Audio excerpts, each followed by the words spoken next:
Ce programme est financé par des amis et partenaires du ministère de Joyce Meyer. Faire face à la vérité est l'une des choses les plus douloureuses que vous puissiez traverser. Parce que nous adorons vivre dans ce monde fantastique où il y a quelque chose qui ne va pas dans tout le monde, mais il n'y a rien de mal en nous.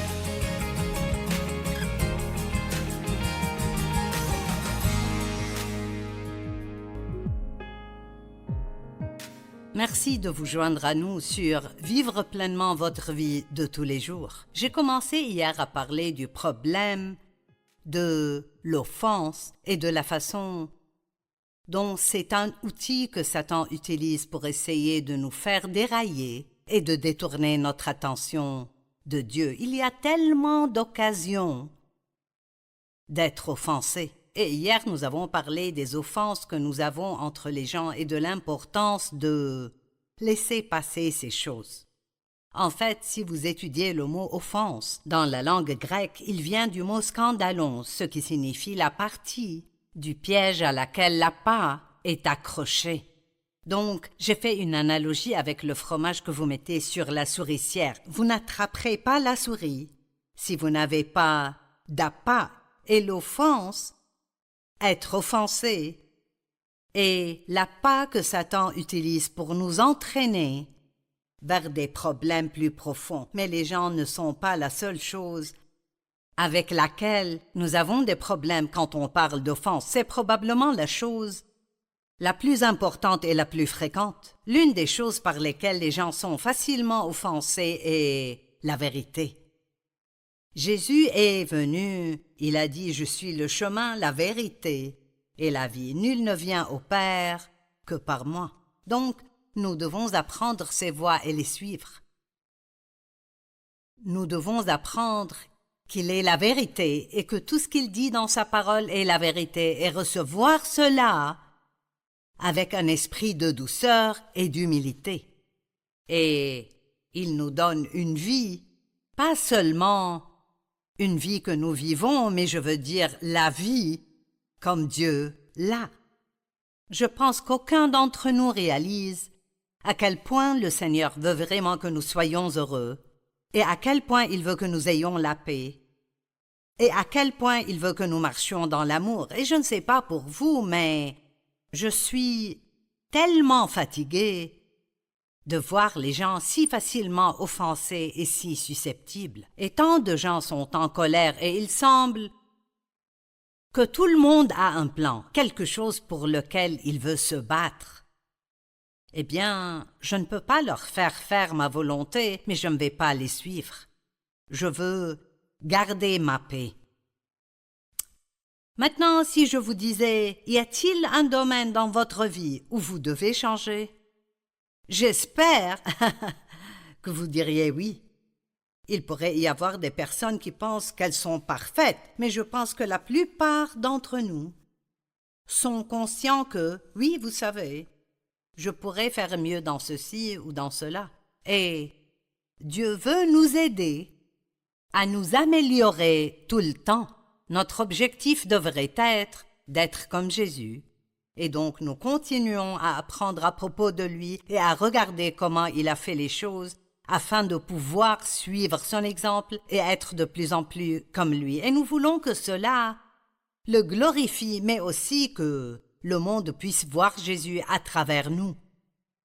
Ils ne verront pas Jésus à travers moi juste parce que je vais à l'église, mais ils le verront dans mon comportement, dans la façon dont je traite les gens et si je suis prête à pardonner rapidement, les gens pourront voir Jésus à travers moi parce que Dieu pardonne toujours. Sa miséricorde est nouvelle chaque jour. Il ne manque jamais de pardon, jamais de miséricorde. Beaucoup de gens sont offensés par la vérité. Jésus est la vérité, mais beaucoup de gens sont offensés par la vérité.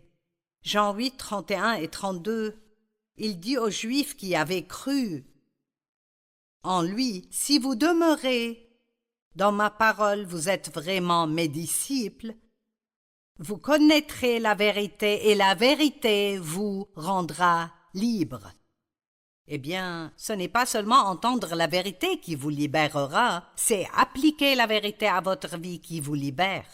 Mais je veux faire une déclaration. Ce n'est pas la vérité sur quelqu'un d'autre qui vous libérera. C'est la vérité sur vous-même. C'est la vérité sur moi qui nous rendra libres. Et nous pensons toujours à ce que l'autre personne doit faire pour changer. Et pourtant, c'est assez inutile parce que les gens ne peuvent pas changer les gens.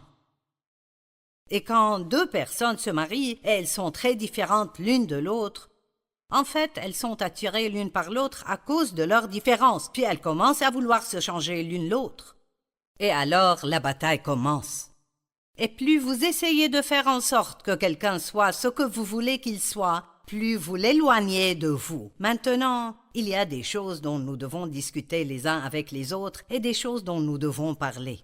Cette chose que tu fais me blesse vraiment, j'apprécierais que tu arrêtes, mais vous ne pouvez pas changer leur entité. Qui ils sont, leur tempérament, seul Dieu peut faire ceci. Mais si nous prions pour les autres et nous laissons Dieu travailler en nous, alors Dieu peut faire ce travail. Il peut nous changer et il peut changer les autres. Nous aimons entendre la vérité sur quelqu'un d'autre. Nous aimons dire aux autres la vérité à leur sujet. Mais nous sommes souvent offensés par la vérité nous-mêmes. Eh bien, devinez quoi? Jésus s'est appelé la vérité. Sa parole est la vérité. Et quand il est monté au ciel pour s'asseoir à la droite du Père, pour attendre que ses ennemis soient son marchepied, il ne nous a pas laissés seuls, il nous a envoyé un autre consolateur, l'Esprit Saint. Il est appelé l'Esprit Saint parce qu'il est saint, n'oublions pas ça. Et il est venu non seulement pour être avec nous, mais pour être en nous. Si vous êtes chrétien, si vous croyez en Jésus-Christ, vous êtes la demeure de Dieu. L'Esprit Saint s'est engagé à ne jamais vous quitter ni vous abandonner. Il vous apporte la présence de Jésus dans votre vie. Et c'est incroyable les endroits où nous l'emmenons et les choses qu'il doit endurer, comment sa sainteté doit être offensée par certaines des choses que nous faisons. Pourtant, il dit « Je ne t'abandonnerai jamais ». Il s'engage à travailler avec nous, à travailler en nous et à travers nous les choses que Jésus a faites pour nous. Par exemple, prenons la sanctification. La Bible dit que nous sommes sanctifiés. Nous sommes justifiés et sanctifiés. Donc, je peux dire « Je suis saint, en Christ, je suis saint ».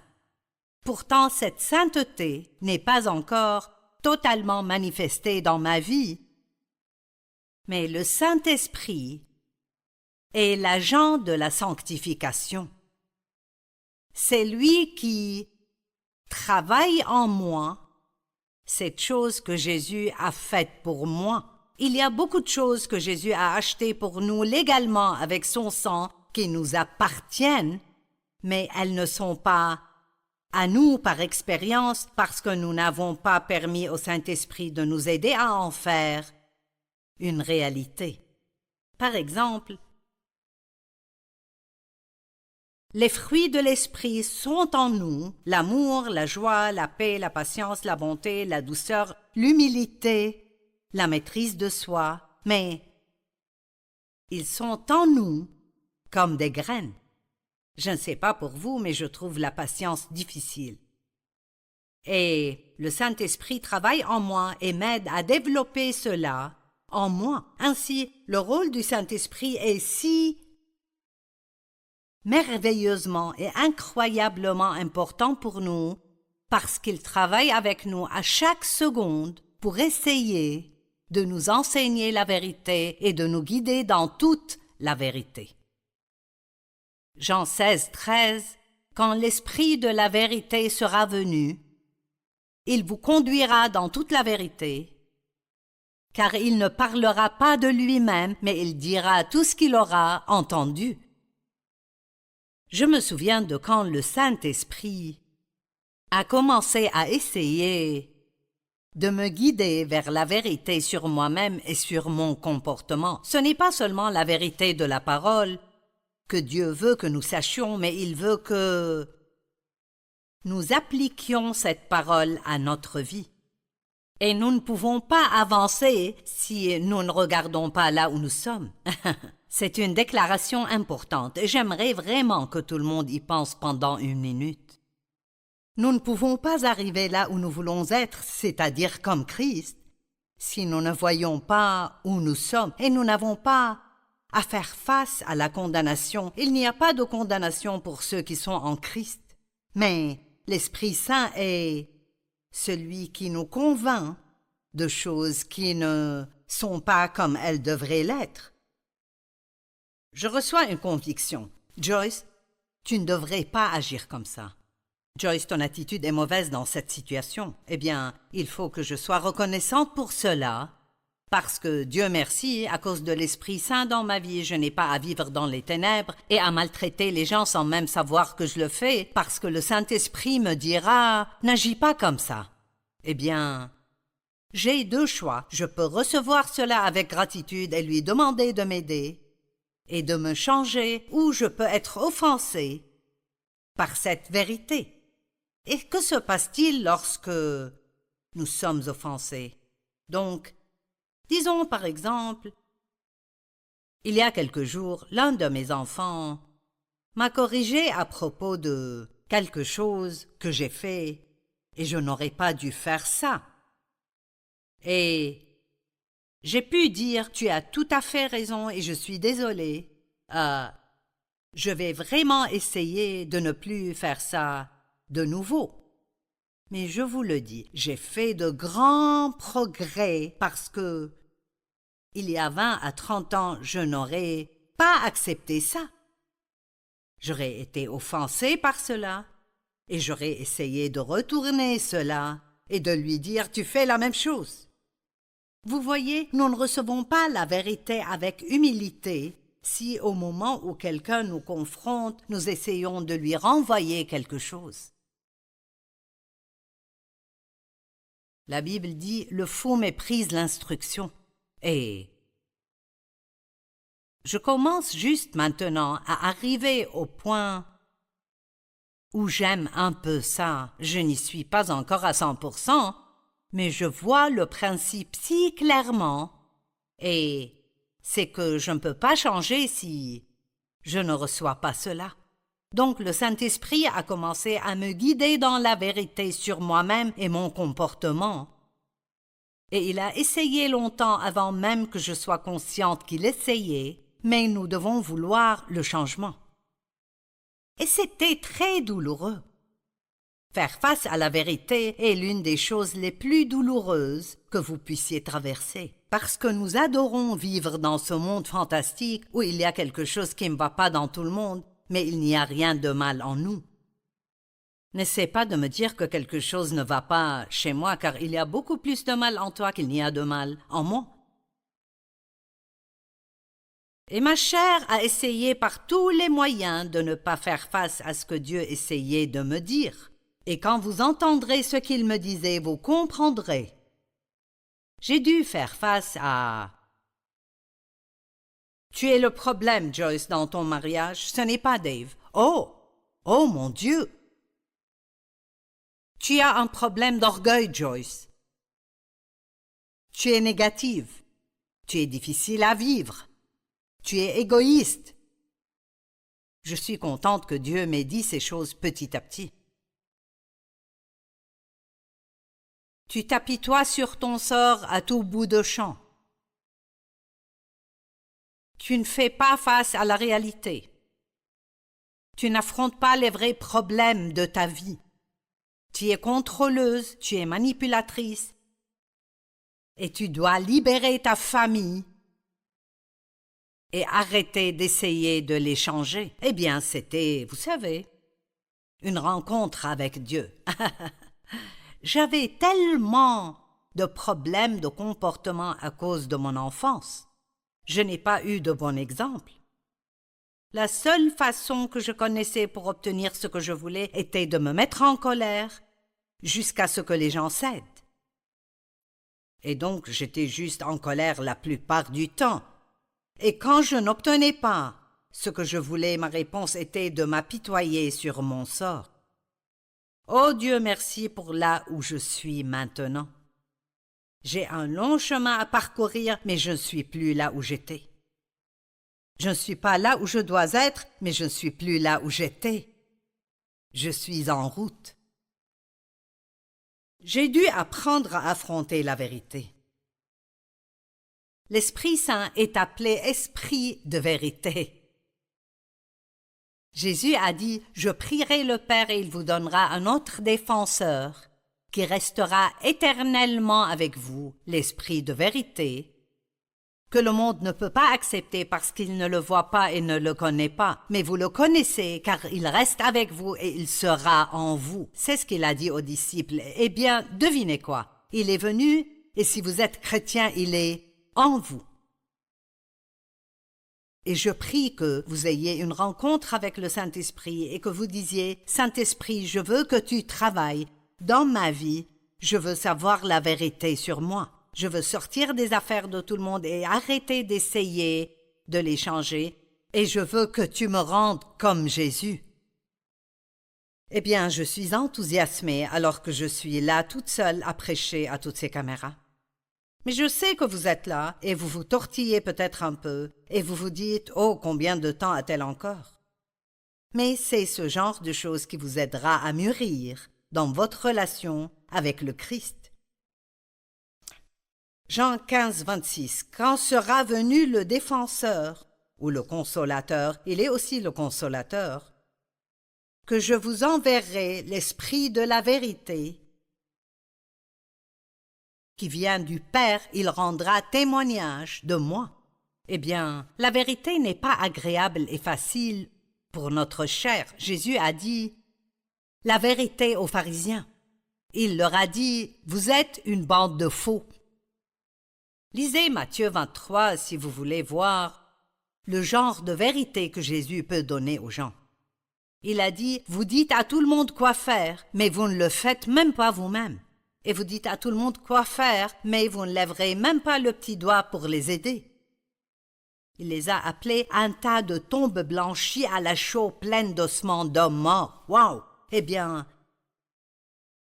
une fois il a dit à Pierre, il a dit « Arrière de moi, Satan ». Maintenant, il n'appelait pas vraiment Pierre Satan, mais il disait à Pierre que Satan travaillait à travers lui. Jésus avait dit à Pierre « Le moment est venu maintenant, je dois aller à Jérusalem, et je souffrirai et je serai persécuté. » Et Pierre l'a réprimandé et a dit « Oh non, Seigneur, cela ne doit jamais t'arriver. » Et Jésus lui a dit « Arrière de moi, Satan, tu es une offense et une pierre d'achoppement et tu es sur mon chemin. » Waouh! Eh bien, ce n'était pas agréable. Eh bien, Pierre s'est avéré être un grand apôtre, mais il avait des problèmes d'orgueil. Pierre était toujours le premier à avoir quelque chose à dire sur les choses. Et Pierre, à un moment donné, a dit « Vous savez, je ne te renierai jamais, je mourrai avec toi. » Oh, nous pouvons avoir une si haute opinion de nous-mêmes. Et Jésus a dit « Avant que le coq ne chante, tu me renieras 3 fois. » Oh non, je ne ferai jamais ça. Jésus lui a dit « J'ai prié pour toi afin que ta foi ne défaille pas. » Eh bien, Pierre aurait dû dire « Oh oui, s'il te plaît, Seigneur, j'ai besoin que tu pries pour moi parce que je suis faible. » Mais il a dit « Oh non, je ne ferai jamais ça. » Eh bien sûr, il a renié Jésus 3 fois, quand les choses se sont compliquées. Puis le coq a chanté. Eh bien, il est écrit que Jésus a regardé Pierre. Waouh! Je ne peux même pas imaginer à quoi ça ressemblait. J'y pense et ça me fait vouloir tomber. Jésus a regardé Pierre et il est écrit que Pierre est sorti et a pleuré amèrement. Ce qui est bien, c'est qu'il s'est repenti tout de suite. Vous voyez, Dieu n'essaie pas de nous condamner car il nous montre quelque chose qui ne va pas chez nous. Il veut que nous nous repentions, il veut que nous disions « Je suis en accord avec toi, Seigneur, et je me repens de mes actions, et je veux être comme Jésus, aide-moi, continue à travailler en moi, jusqu'à ce que je comprenne. » Vous savez, Jésus utilise un bon exemple en parlant de Jean-Baptiste quand il a dit « Qu'êtes-vous allé voir au désert? Un roseau agité par le vent ?» Et il parle de Jean le Baptiste qui est venu avant lui, vivait dans le désert et portait des vêtements en poil de chameau et mangeait des sauterelles. Et il criait fort « Repentez-vous, car le royaume des cieux est proche. » Il a dit « Qu'êtes-vous allé voir? Un homme habillé de tenues élégantes? Ceux qui portent des tenues élégantes sont dans les maisons des rois. Qu'êtes-vous donc allé voir? Un prophète? Oui, je vous le dis. Un prophète hors du commun, plus éminent, plus remarquable et supérieur aux autres prophètes. C'est celui à propos duquel il est écrit « Voici, j'envoie mon messager devant toi pour te préparer le chemin. » Pourquoi utilise-t-il cette analogie ici à propos de « Êtes-vous allé voir un homme habillé de tenues élégantes ?» Il donne essentiellement l'analogie que ce que Jean avait à dire n'était pas facile à entendre, mais c'était néanmoins la vérité. Et ce que Jésus a à nous dire n'est pas toujours facile. Nous sommes devenus accros au confort. Nous voulons que tout soit confortable et « s'il vous plaît ». S'il vous plaît, ne dites rien qui puisse m'offenser ou me mettre mal à l'aise. Si vous pouvez aller à l'église semaine après semaine et ne jamais vous tortiller un peu sur votre siège, alors celui que vous écoutez ne dit pas grand-chose. Parce que la parole nous réconforte. Mais la Bible dit qu'elle nous réprimande aussi, elle nous avertit, elle nous presse, elle nous encourage. Et certaines personnes veulent seulement être encouragées. Elles veulent qu'on leur dise à quel point elles sont merveilleuses, mais pas qu'on leur parle de leur comportement. Nous devons vouloir la vérité. Nous devons aimer la vérité. Nous ne pouvons pas passer au niveau suivant à moins que nous ne fassions face à la vérité sur où nous en sommes. Par exemple, Dieu pourrait me dire « Joyce, tu portes des fruits et tu aides les gens, mais je peux faire un travail beaucoup plus important à travers toi si tu mets de côté tout orgueil. » C'est un signe pour moi alors que Dieu veut que je commence à étudier davantage sur l'orgueil parce que c'est évidemment quelque chose qu'il veut faire en moi dans ce sens. Combien de personnes ne peuvent pas recevoir de leur pasteur parce qu'il y a quelque chose en lui qui les offense? Par exemple, les méthodes d'un pasteur peuvent vous offenser, donc vous ne recevez pas de lui. Les vêtements ou les bijoux d'un ministre ou la nouvelle voiture qu'il a achetée la semaine passée pourraient vous offenser. Vous savez quoi? C'est l'offense qui vous empêche de recevoir, pas les vêtements.